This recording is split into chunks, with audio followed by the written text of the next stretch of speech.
ចឹងយើងต้องជាមួយនឹងការផ្គុំអស់ប្របាក់ទៅដល់គ្នាទី1យើងចាប់កាន់ក្បាលម៉ាស៊ីនវាមកអានេះគឺជាក្បាលម៉ាស៊ីនរបស់វា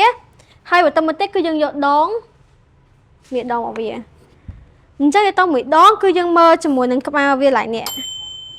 អានេះយើងត្រូវការប្រើជាមួយនឹងជាប់ជាមួយនឹងក្បាលម៉ាស៊ីនទីដាក់ចឹងមកហើយរុញវាធ្វើម៉េចឲ្យអប់ជាមួយនឹងញ៉ាំវានេះតែប៉ុណ្នេះជាប់ហើយបន្តមកទៀតហ្នឹងគឺយើងដាក់ជាមួយនឹង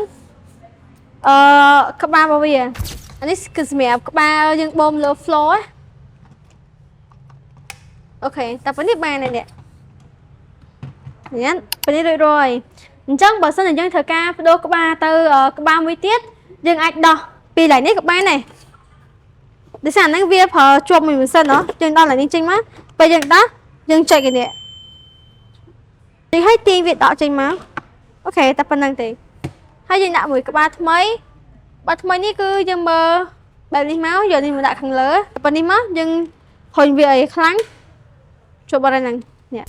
ចេះតែតជាមួយនឹងការប្រើប្រាស់ម៉ាស៊ីនមួយនេះដំបូងគឺយើងត្រូវការហូលវាជាប់មកដើម្បីបើកម៉ាស៊ីន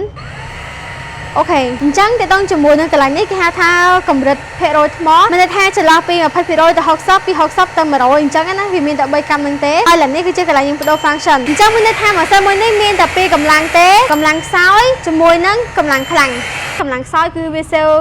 ថ្មបានច្រើនកម្លាំងខ្លាំងគឺវាស៊ីថ្មច្រើនអញ្ចឹងណាចាំបើសិនជាមកតគ្នាមានចង្អុលទៅជាមួយនឹងការប្រើប្រាស់ផ្សេងៗអាច comment នៅខាង comment នេះបានកុំភ្លេចចុច like share comment និង subscribe ដើម្បីទទួលបានជាមួយនឹងវីដេអូថ្មីៗជួបគ្នានៅវីដេអូក្រោយបាយ